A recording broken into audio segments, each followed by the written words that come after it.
Olá a todos os colegas, sejam muito bem-vindos ao programa Finanças para Médicos. Aqui eu discuto as melhores estratégias para você médico, você médica, investir melhor o seu dinheiro, proteger o seu patrimônio e gastar de maneira mais inteligente. Para chegar o quanto antes naquilo que eu chamo de tranquilidade financeira. Eu sou Fabrício Mateus, eu sou médico, educador financeiro e também investidor. No episódio de hoje eu vou falar sobre 4 formas que o médico tem para proteger o seu dinheiro, tá? Por onde que a gente vai começar? Primeiramente, a gente começa entendendo alguns conceitos. Quando nós vamos iniciar a vida nos investimentos, nós temos que ter um primeiro passo. E o primeiro passo seria ter um dinheiro caso algo de errado aconteça. Por exemplo, alguma tragédia, alguma doença, ou até oportunidades, porque às vezes a vida nem só de desgraça é feita, né? Algumas oportunidades, algum imóvel barato, alguma coisa nesse sentido. Então, a recomendação primária é iniciar colocando uma grana naquilo que eu vou chamar de fundo de emergência, tá? Reserva de emergência. Por quê? Porque a partir do momento que você coloca um dinheiro ali e você separa ele, você passa a deixar de ter ansiedade, você passa a deixar de se preocupar com o dinheiro, porque você sabe que você está em tese protegido, tá? Fabrício, tem uma fórmula de colocar o dinheiro, quanto eu devo pôr, em que tipo de investimento eu devo pôr? Na verdade, os cálculos eles devem ser feitos de formas individuais, porque não adianta eu querer comparar a minha vida, né? Eu que em tese moro sozinho, não tenho filhos, tenho uma dinâmica maior caso algo na minha vida aconteça, e comparar com um médico, uma médica que já tem família formada, que já tem mais estabilidade e precisaria de um aporte maior. Mas, via de regra, o recomendado é pelo menos aí de 3 a 6 meses mínimo para você poder se virar caso algo aconteça, né? Às vezes você vai ficar impossibilitado de trabalhar, às vezes acontece algo tipo uma pandemia, né? Para o médico, para a médica, isso não afetou tanto para aquele que trabalha em pronto atendimento, para aquele que trabalha em hospitais, mas, por exemplo, médicos que fazem procedimentos estéticos, certo? Médicos que atendiam só consultório, dependendo da especialidade. A pandemia foi algo que afetou o caixa desses médicos, ou eles tiveram que dar uma manejada naquilo que eles faziam. Por quê? Para se reinventar, poder manter a renda. Mas caso a pessoa tivesse ali uma reserva de emergência, um fundo de emergência, ela conseguiria tranquilamente se manter sem ter que virar de ponta cabeça. Tá? Voltando ainda sobre aonde colocar. Uma coisa que você tem que ter em mente quando a gente fala em fundo de emergência é que o fundo de emergência não visa lucro, tá? Ele não visa rentabilidade. Você não tem que se preocupar em quanto é que vai render. Porque às vezes as pessoas vão falar para você: "Ah, mas tal investimento rende muito mais". Mas aí você fala: "Tá, beleza, na hora de investir, eu vou checar a rentabilidade, mas na hora de guardar aquele dinheirinho ali para me dar um suporte, né, aquele dinheiro que vai me dar um respiro caso eu necessite, eu não ligo para rentabilidade. Eu pouco me importo, na verdade, com rentabilidade. O que eu quero é liquidez. Entendeu? Por que liquidez? Porque caso eu precise, caso eu venha precisar, eu quero poder resgatar esse dinheiro a qualquer hora do dia, a qualquer momento, em qualquer dia da semana. Feriado, segunda, sexta, sábado, domingo, tá? Então, tenha isso em mente quando você for fazer a sua reserva de emergência. Um investimento no qual você possa deixar o seu dinheiro guardado de forma, entre aspas, segura, e que você possa resgatá-lo quando você bem entender, sem ter o gerente do banco perguntando, sem ter prazos de resgate, né? Que alguns investimentos, mesmo quando você vende, mesmo quando você quer resgatar, alguns têm prazos de resgate, como por exemplo, investimentos que são D mais 2, ou seja, você, a partir do momento que você liquida a sua posição, você não tem o dinheiro de imediato na sua mão, de imediato na sua conta. Você vai precisar de mais 2 dias úteis para poder resgatar esse dinheiro. E você não quer passar esse apuro quando você precisa de dinheiro imediatamente, tá bom? Então daí a importância de você ter aí o seu fundo, a sua reserva de emergência. Tá, Fabrício, eu entendi o conceito, eu entendi que eu preciso de uma grana que me cubra aí de 3 a 6 meses, com base no que eu gasto, né? Então é personalizado, não tem uma quantia absoluta, como eu disse. Uma pessoa solteira que mora sozinha, que mora de aluguel, e uma pessoa que às vezes tem uma família grande, que ela cuida da família inteira, tem uma casa grande, um monte de coisa, é lógico que a reserva dessas pessoas vão ser diferentes, entendeu? Então você faz o cálculo com base no seu custo de vida. E se você quiser fazer uma reserva mais enxuta, normalmente a gente tem um custo de vida padrão.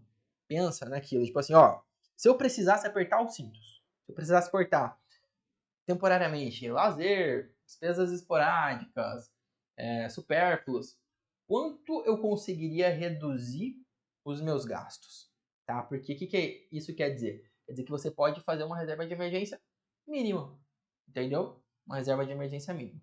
Mas, assim, falando em segurança, é sempre bom você manter o dinheiro relativo ao que você gasta normalmente no mês, tá? Mínimo aí de 3 a 6 meses e quanto mais melhor, mais segurança para você. Mas agora vamos falar naquela coisa que eu citei logo no título, né? Que são as 4 formas aí do médico proteger o dinheiro. E o que eu quero dizer com proteger o dinheiro? Porque isso fica, às vezes, estranho, né? Ah, eu vou proteger o dinheiro, eu vou colocar uma armadura no dinheiro. Na verdade, não é isso. Quando nós fazemos investimentos, quando o médico, a médica faz investimento, nós estamos expostos a vários riscos, certo? A medicina a gente entende que tem risco para tudo quanto é canto. Risco de contaminação, risco de transmissão, risco de tratamento dar errado, risco do exame sair errado, entendeu? Então, ciente desses riscos na medicina, só para fazer uma analogia, você também tem risco na hora de investir, tá? Mesmo investimentos seguros propiciam algum risco, porque segurança, ela é uma palavra que ela é utilizada na hora de investir, mas não 100%, não é certeza, tá? Não é uma certeza absoluta. Por quê? Primeiro ponto, você tem o risco Brasil. Você mora em tese no Brasil e mesmo que você mora em outro país, você tem o risco da política desse país, das leis desse país, da moeda desse país. Então, você primeiramente tem que mitigar esse risco. Risco Brasil, falando aqui no território nacional, certo? E o risco da moeda, beleza? E como que eu faço isso? Como que eu posso fugir um pouco dessa questão do risco da moeda nacional, do país, da política, dos caramba? Basicamente, dolarizando a sua carteira, ou investindo fora, ou de forma direta ou de forma indireta.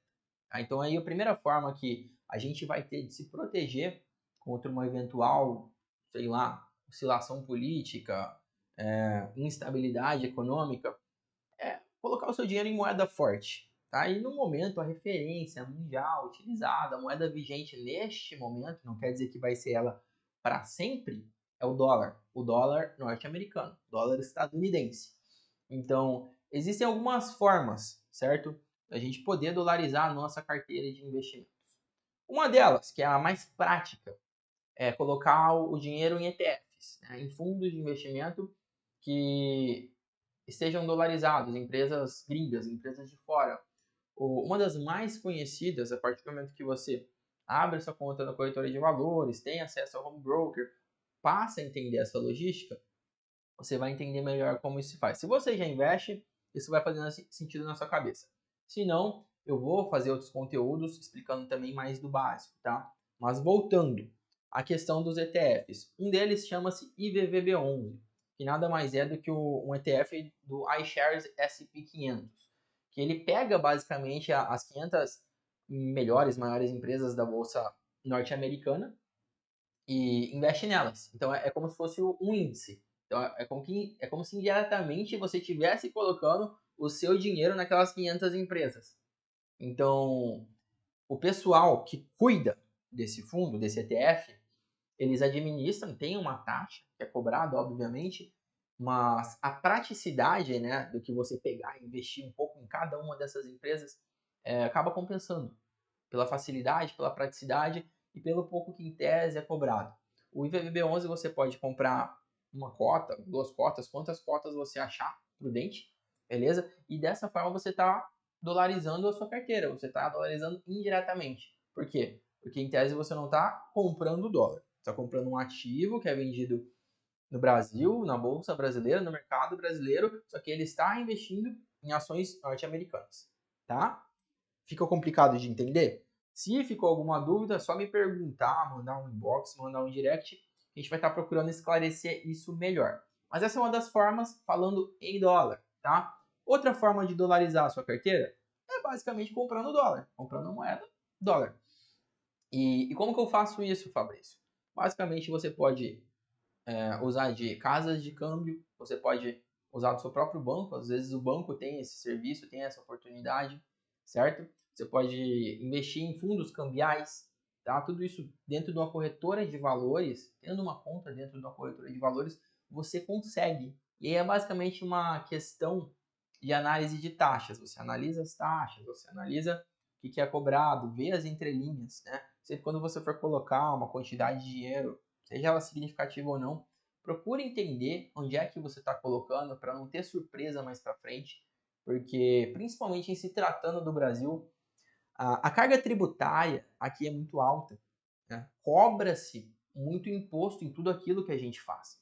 Então, por exemplo, se você quer comprar dólar diretamente, você vai pagar imposto. Você vai pagar um imposto chamado IOF, né? O IOF é o imposto que você vai pagar quando você for comprar dólar ou até quando você faz compras em dólares, compras internacionais. Então, sei lá, vamos dar um exemplo. Você provavelmente já fez alguma compra internacional pela internet, você pode ter percebido que às vezes é uma taxinha a mais ali no cartão e você fala, caramba, até que é significativo o valor. E de fato é, né? Que esse IOF, que é o imposto, esse imposto cobrado sobre a operação financeira. Entendeu? E para o dólar é a mesma coisa. E outra coisa também, às vezes você vai falar, mas o dólar tá um valor e quando eu vou comprar tá outro.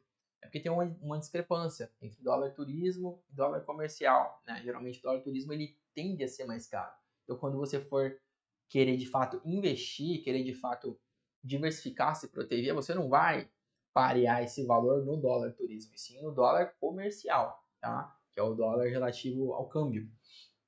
Mas essa é uma outra forma. Uma terceira forma, né? A gente já falou de ETF, a gente falou de comprar o dólar diretamente.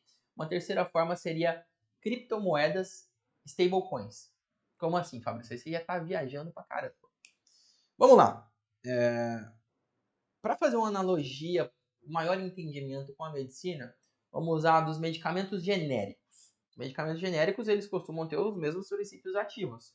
Né? Basicamente, você tem uma farmacêutica, uma empresa que tem a patente de algum medicamento, de alguma droga, e tem ali o medicamento principal, o de marca.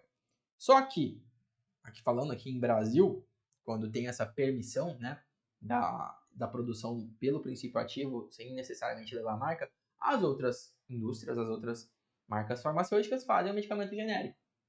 Às vezes com a mesma dose, com o mesmo princípio ativo, ou seja, o valor, no fim das contas, é o mesmo. Eu não vou me adentrar a fundo aqui falando em material, em princípios. Não, eu quero só fazer uma analogia mesmo, tá? Falando em valor, é o mesmo. O valor ali é medicamento X 500 miligramas da marca, medicamento Y 500 miligramas genérico. Você entende isso?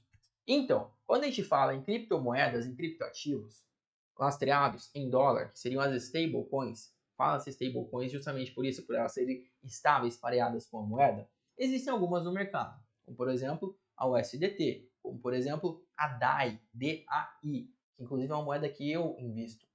E como que você faz isso?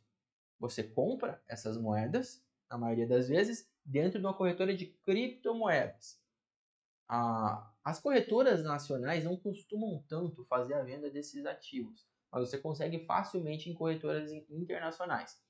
Aí você pode fazer remessa online, fazer Pix, pagar no cartão de crédito. O IOF ele vai ser incidido a depender de como você pague, né? Mas é uma forma bem mais fácil e bem mais tranquila, porque você não vai precisar girar aquele capital, mandar para uma corretora de bolsa de valores, você vai ter posse direta daquele ativo, tá? Então, essas criptomoedas elas costumam ser lastreadas em dólar porque tem alguma auditoria oficial, porque elas têm uma empresa por trás, elas têm alguém por trás que garante aquele valor. E de qualquer forma, sempre antes de colocar o seu dinheiro em qualquer uma dessas coisas que eu estou falando, você pesquise, você verifique, entendeu? Porque, no fim das contas, quando vocês forem consumir mais o conteúdo e perceberem de acordo com o tempo, investimento, basicamente, ele vai variar de acordo com o seu conhecimento e segurança. E aqui, quando eu estou conversando, quando eu estou explicando, eu te forneço opções para você simplesmente falar, poxa vida, aquilo faz sentido, vamos ver melhor sobre isso. Então, poxa, a pessoa viu aqui, falou de ETF, eu posso ver na corretora, eu não tenho conta na corretora. Como é que eu abro uma conta na corretora? A pessoa vai atrás, né? Então, você como médico, você tem essa liberdade.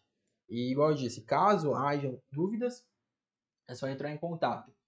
E ainda falando nas criptomoedas, são sim ativos lastreados em dólar, então às vezes uma DAI, uma USDT equivale a $1, porque ela tem um lastro nisso. Quer dizer que para cada criptomoeda em sua posse, vai ter $1 ali guardado em algum lugar, beleza? E aí você guarda isso como uma reserva de valor, você guarda isso como uma forma de proteger o seu patrimônio, tá?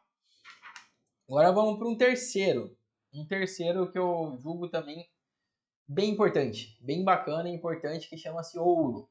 O ouro é um ativo que ele já se provou com o tempo. É um ativo que ele está aí faz muito tempo e que é usado de geração para geração, tá? O ouro ele não tende a oscilar tanto, mas ele oscila. Então não ache você que eu vou colocar uma grana em ouro, vai ficar ali para sempre. Não, ele pode tanto subir quanto descer conforme varia o mercado, conforme as tendências do mercado. Mas, falando em reserva de valor, falando em forma de diversificar, o ouro é uma excelente opção, entendeu? E quais são as formas que o médico, você médica, pode investir em ouro? Você pode investir em ouro físico. Sinceramente, é uma forma bem simples, bem tranquila, mas é uma forma aí, digamos, mais informal, porque ou você vai ter a posse daquele ouro, né, daquela joia ou barra de ouro, ou você vai deixar num banco em algum cofre, em algum lugar e pagar uma taxa por isso, né, para proteger aquele seu ativo, aquele seu bem. E tem outras formas também, que você não encosta no ouro, que você também pode investir em ouro, como fundos lastreados em ouro. Eu separei dois aqui que são bem fáceis de você investir, o da Orama e o da Caixa FI, a partir de R$ 5.000, tá? Então, com cotas a partir de investimentos a partir de R$ 5.000, você já pode estar diversificando aí o seu patrimônio em ouro, né? Se expor ali em ouro. Você paga esse valor, você tem aquela parte do seu dinheiro agora com lastro em ouro, só que em títulos, né? Tá investido em fundo, não é um ouro que vai estar na sua mão, beleza? E eu poderia também falar de criptoativos lastreados em ouro, mas por enquanto vamos falar só do dólar mesmo. Vou deixar esse assunto para a posteridade. Mas no fim das contas, a gente já falou do ETF, a gente já falou do dólar. Quando eu falei na moeda dólar lastreado em criptoativos, ainda assim em dólar. E falamos do ouro, tá? E já temos 3 formas que você tem para proteger e para diversificar o seu patrimônio. E por que, Fabrício, que é tão importante essa diversificação de patrimônio? Por que eu tenho que me preocupar com isso? Porque conforme você trabalha, acumula dinheiro, investe, você vai se sujeitando a riscos. E conforme o seu patrimônio cresce, os riscos tendem a ser cada vez maiores, se você não fizer uma diversificação. Entendeu? É aquela história, aquela clássico colocar todos os ovos numa cesta só. Se eu pego toda a minha grana, mesmo que eu coloque num rendimento tido como seguro, sei lá, uma poupança da vida, vou colocar todo o meu dinheiro na poupança, ainda assim é arriscado, tá bom? Ainda assim é arriscado porque você às vezes perde para inflação, você perde poder de compra, né? E lógico que muito improvável que aconteça, mas assim, o color da vida, né? Você se sujeita ao risco Brasil, entendeu? Quando a gente fala em reserva de emergência, faz sentido. Mas quando a gente fala em diversificação de patrimônio, alocar os seus bens tudo em um local só não faz nem um pouco sentido, tá? Então, há sim a necessidade do bom investidor de diversificar o patrimônio. Como eu disse aqui, eu falei algumas opções de proteção de carteira, assim, várias formas, tá? Dentro dos investimentos, você pode pensar como se fosse um guarda-chuva. Sabe quando você estuda na faculdade as classes de medicamentos e dentro das classes de medicamentos você tem subclasses para ir então chegar aos medicamentos? É mais ou menos isso. Quando você estuda ou pensa em investir, você tem classes maiores, né? Só para citar um exemplo aqui, pode ter renda fixa, pode ter renda variável. Aí dentro da renda fixa você vai ter vários ativos, você tem CDB, LCI, LCA, debêntures, beleza? E aí você tem a renda variável. Dentro da renda variável você tem ações, fundos imobiliários, ETFs, entendeu? Então as coisas vão se ramificando. Em um primeiro momento parece complicado, mas no fim das contas, quando você entende a essência, quando você entende os bastidores, você pega só de ver, só de ler o prospecto de cada investimento, você passa a entender. Então, o que eu trago aqui para vocês é esse conceito de entender aquilo no qual você está investindo, onde você está colocando o seu dinheiro, tá? Ainda falando sobre a questão da renda fixa, o que define, o que diferencia uma renda fixa de uma renda variável? A renda fixa, ela é previsível, tá bom? Ela meio que tem as regras definidas antes do jogo. Então você já investe o seu dinheiro, em tese você já tem que estar sabendo que aquilo vai necessariamente render ou não. E não quer dizer que aquilo é fixo, porque dentro da renda fixa a gente já tem mais duas ramificações, digamos assim.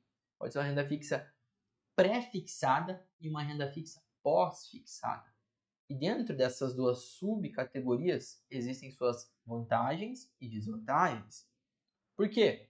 Porque, por exemplo, às vezes você pode pegar uma renda fixa pré-fixada, né, achando que os rendimentos vão ser legais, e aí o juro sobe ou desce mais, e aí você poderia, se tivesse pego uma pós-fixada, estar ganhando mais rendimentos, certo? Ou o contrário, às vezes você pega uma pós-fixada, mas se você tivesse uma pré, você também poderia ter ganho mais. Então, até dentro disso, é importante você ter as suas variações, você montar a sua estratégia, entendeu?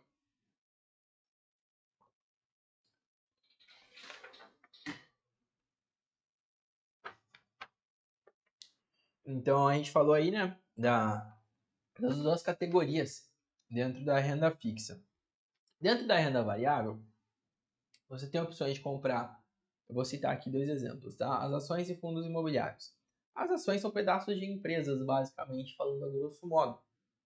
Como, sei lá, se você fosse virar sócio de um hospital. Então, você tem uma parte daquele hospital dele como empresa, entendeu? Tem os fundos imobiliários também, como se eu fosse sócio do prédio do hospital, entendeu? Recebesse parte daquele aluguel. E aí tem várias subcategorias dentro de cada investimento, beleza?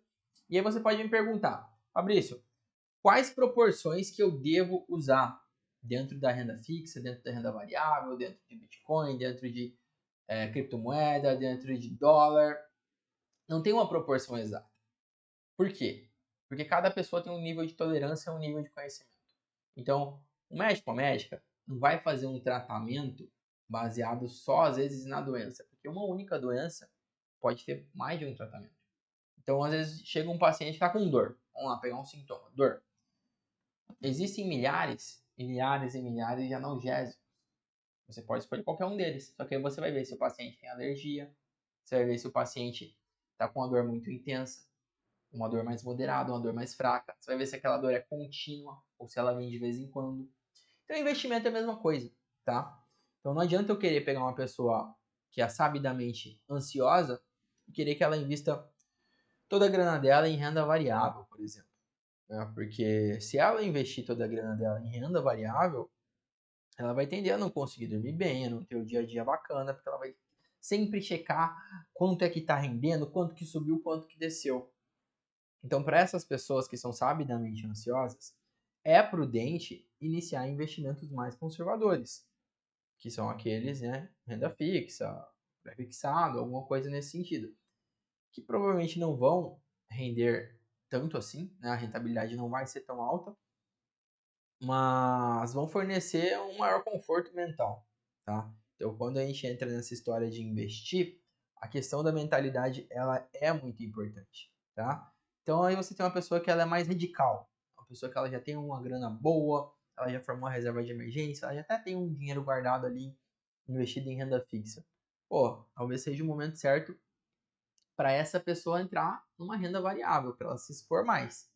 Porque essa é uma maneira que ela vai encontrar de aumentar a rentabilidade dela, porque segurança ela já tem, entendeu?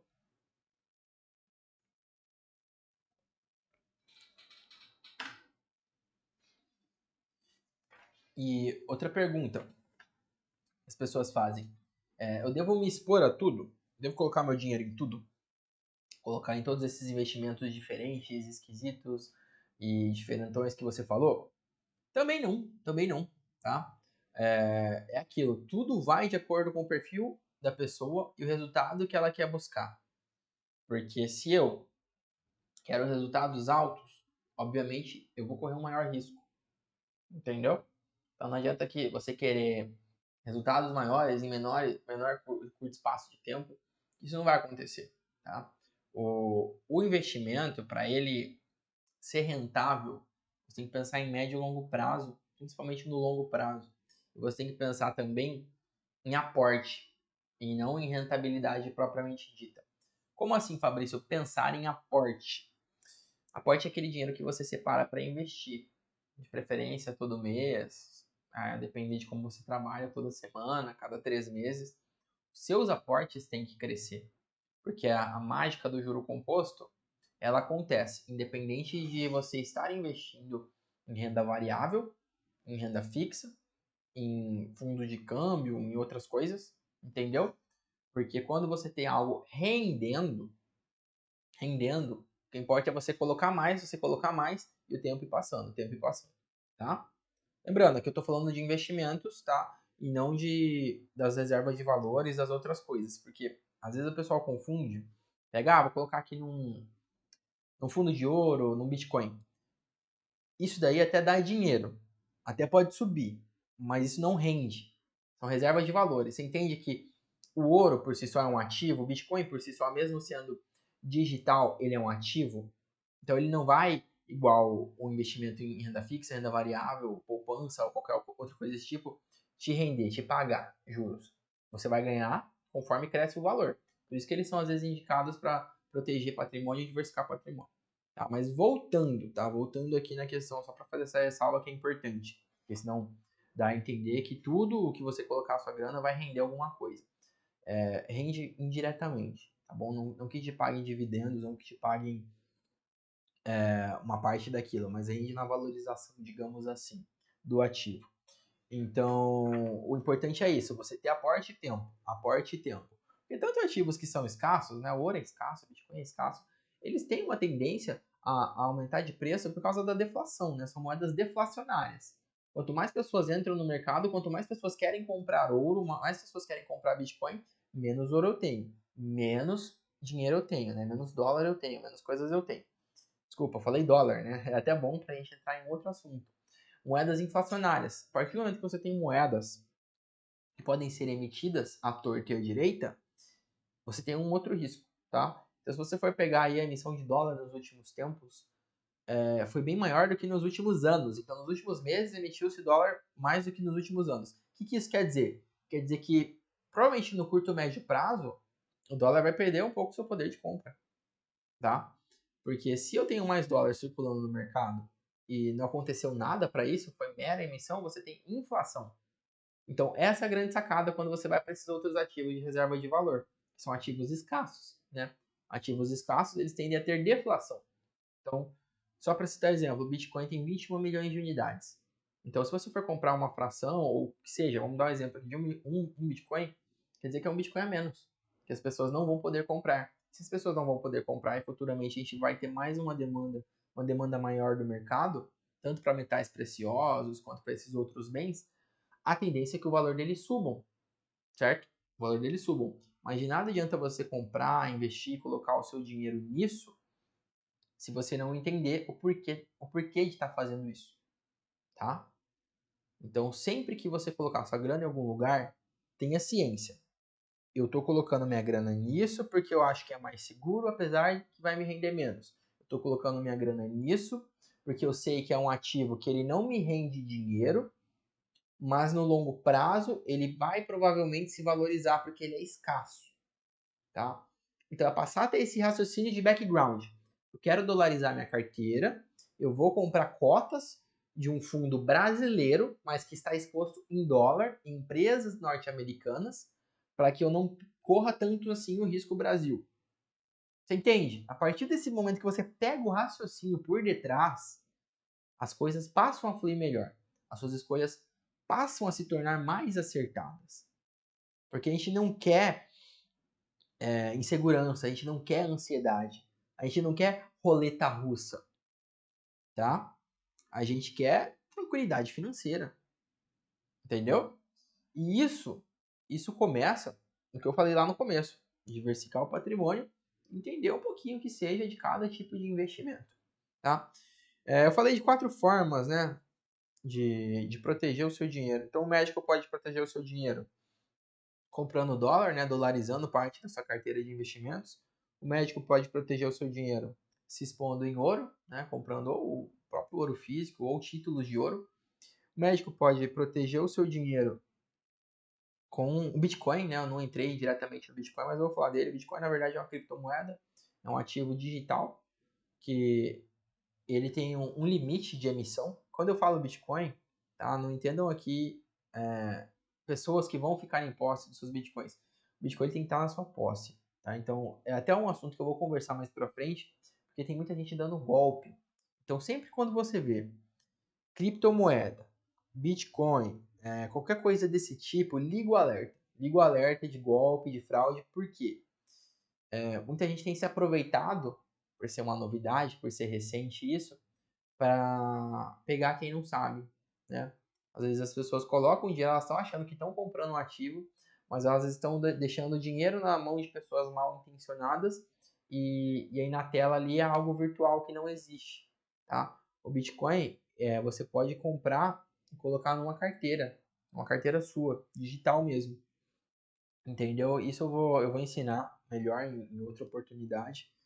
Mas caso alguém queira mexer com isso, pode me chamar também, beleza? Que eu explico melhor. Mas basicamente, Bitcoin você adquire por meio de corretoras de criptomoedas. No Brasil a gente tem várias. Uma que eu até então eu tenho comprado de forma tranquila é a Valtime, Walltime, é uma das que está no mercado há mais tempo. Mas assim, mesmo as corretoras de confiança, nunca é bom você deixar o seu ativo em posse da corretora. Então vamos supor, comprei lá 10 mil reais em Bitcoin. Beleza, comprei, mas aí eu tiro da corretora e mando para minha carteira, porque aí fica na sua posse. Você vai ser o único, a única responsável por isso, ninguém mais. Então, isso serve para qualquer outra criptomoeda, tá? Mesmo as moedas que eu falei, que são lastreadas em dólar, essa regra também vale para elas. Por quê? Porque você deixar numa corretora é como se você deixasse os seus ativos protegidos por uma outra pessoa, por uma outra empresa que ainda não está muito bem regulada essa situação, nem no Brasil, nem no mundo.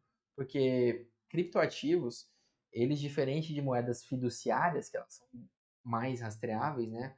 Dólar, reais, quando se passam em banco, se passam nas mãos de transações digitais, o governo, em tese, consegue, né, rastrear. Mas os criptoativos não. Então é sempre bom você estar em posse deles caso você esteja investindo ou comprando criptoativos, beleza?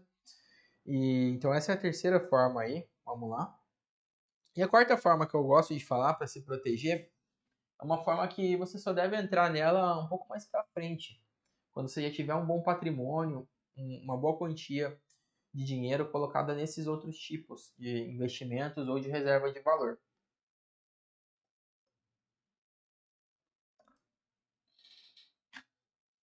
E aqui eu estou falando de investir em imóveis, né, de comprar imóveis. Por que imóveis? Porque os imóveis, eles, eles já estão naquela categoria de bens com baixíssima liquidez, ou seja, você não consegue se livrar de um imóvel do dia para a noite, porque tem toda a burocracia da papelada, de transferir o imóvel, de fazer as transações, de negociar preço, certo? Então o imóvel ele tende a ser um ativo de baixíssima liquidez, mas caso você passe a entender, caso você passe a prestar atenção, são excelentes oportunidades no longo prazo, principalmente quando você se leva em conta o estudo da área que você quer comprar cada imóvel, né? Por exemplo, comprar terrenos em condomínios fechados, de alto padrão, de empresas que já são reconhecidas no mercado. Aí você compra às vezes na planta por um preço bem menor, lá na frente você vende por um preço maior, ou até mesmo você usa para cunho pessoal. E da mesma forma terrenos, quando você vê que está tendo uma expansão da cidade e você percebe que existem terrenos ali naquela extensão que ainda assim estão com preços atrativos, que às vezes são até pessoas de baixa renda, que têm a posse e tudo mais, você também pode se expor nesse tipo de imóvel. E o imóvel, então, ele sempre tem que ser estratégico, tá? Sempre levar em conta 3 coisas: localização, localização, localização, tá? Porque você pode ter um castelo. Se o castelo for mal localizado, ele tendia a valer menos do que os tijolos que foram colocados ali naquele terreno, entendeu? Mas falando aí numa quarta forma do médico proteger o seu patrimônio, proteger os seus investimentos, diversificar em imóveis lá na frente é uma boa, tá? Comprar um terreno, comprar, sei lá, uma casa para alugar, um apartamento, que seja, aí vai do perfil de cada um, tá? E vai do perfil de cada um e da quantidade de dinheiro de cada um, porque o imóvel ele não é barato. Ele tende a mobilizar uma parte grande do seu capital. Ele tende a tirar ali um pedaço de dinheiro e concentrar em um ativo travado, né? Como se você travasse a sua grana. E mais uma coisa aí importante para você entender em imóvel. Existem períodos cíclicos. Os imóveis ou eles sobem demais ou eles descem demais de preço. Então não adianta nada você, de cara, querer imobilizar a sua grana, o seu patrimônio, sendo que você vai precisar da grana em breve. Porque se você pega um período de baixa e você precisa da grana, você tá lascado. Você compra, sei lá, um terreno a 200 mil. E aí no momento ele tá valendo 100, mas você sabe que, sei lá, daqui a 5, 6 anos a probabilidade dele valer 200, 300 é grande. E aí você precisa da grana.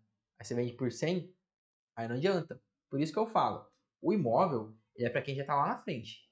É para quem já tem a sua reserva muito bem formada, tá? A sua reserva de emergência. É para quem já investe em renda fixa, em renda variável, para quem já diversifica o valor, né? Já tem um pouquinho de ouro que seja, de dólar que seja, para ir mexer com o imóvel. Só que por ser aí um dos mais tradicionais, né, tanto para o brasileiro quanto para as outras nacionalidades, as pessoas tendem a ir primeiro no imóvel. Lembrando, financiar casa não é investimento, tá? Financiar casa não é investimento. É um gasto, beleza, pode ser para o seu bem-estar, fazer sentido para você, mas você só vai ter quando você terminar de pagar, efetivamente, né? Então a gente tem que ficar muito atento para isso também, tá? Então é isso, galera. A gente falou dessas 4 formas aí. Esses 4 ativos eles podem proteger o médico aí de uma possível crise, justamente pela questão da diversificação, ok? E basta ver sobre cada um, estudar um pouquinho sobre cada um, que você vai entender melhor, né? Que vai fazer mais sentido conforme você adentra esse mundo.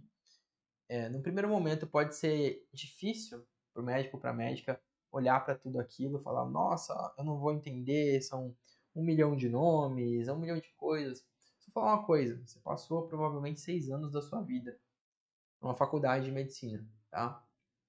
Às vezes, boa parte não passa direto do colégio. As pessoas costumam fazer 1, 2 ou mais anos de curso pré-vestibular para adentrar uma faculdade de medicina.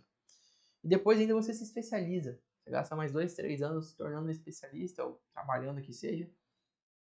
E para pegar o seu dinheiro e não ter domínio sobre ele, então, ok, a gente faz a medicina por ofício, a gente faz a medicina porque a gente gosta, mas você tem uma remuneração por isso. Você tem que dar valor para essa remuneração, você tem que dar valor para essa grana que você ganha, ok? Então saiba como investir o dinheiro que você ganha como médico, como médica, porque senão o que vai acontecer? Vai acontecer que você não vai saber guardar, investir ou gastar esse dinheiro, e a tendência no longo prazo é que você precise sempre estar trabalhando. Então, o médico ele até ganha bem, mas ele ganha bem porque ele gasta tempo demais se formando, porque ele trabalha demais também. Então, nada mais justo do que você fazer o seu dinheiro trabalhar por você. É até meio clichê, mas fazer o seu dinheiro dar plantão por você. Então, se atenha sim aos conhecimentos técnicos de investimentos. Não são coisas complicadas, beleza? Se você estudar que seja 5, 10 minutos diários, você vai começar a entender o bastidor por detrás de cada ativo, de cada tipo de investimento. E isso vai fazer sentido quando você estiver formando a sua carteira, beleza? Para aí sim você se preocupar em ser o melhor que você puder ser na sua profissão e não se preocupar mais com o dinheiro. Porque é muito ruim um médico ter que dar plantão única e exclusivamente porque ele precisa da grana, porque ele está no aperto. Então tem vários casos de colegas que, eu tô com 2, 3, 4, 5 empregos diferentes, lugares diferentes, porque eu preciso do dinheiro. Não seria mais sábio você ter 2 ou 3 vínculos, mas no longo prazo você investir no dinheiro, guardando uma parcela desse dinheiro de forma categórica, de forma sábia, para depois isso te render frutos e te dar uma folga para quando você precisar, pra quando você precisar descansar, ter lazer, ou mesmo em situações em que você não precise trabalhar, né? Tanto por saúde ou quanto por não quero, entendeu? Então é isso, colega médico, colega médica. Vamos focar aí em montar uma boa carteira de investimento, beleza? Por hoje é isso. Esse foi o primeiro episódio aí do programa Finanças para Médicos. Vou estar trazendo mais assuntos. Caso você queira deixar alguma sugestão, é só falar comigo aí nas redes sociais. Médico que Investe, Instagram, YouTube, Facebook, beleza? E se você teve também qualquer dúvida aí acerca desse tipo de investimento, é só falar comigo, que a gente pode esclarecer melhor sobre como você pode abrir uma conta na corretora, comprar uma criptomoeda, comprar uma ação na Bolsa Brasileira, tá? E por hoje é isso. Fiquem com saúde, fiquem com Deus e até a próxima.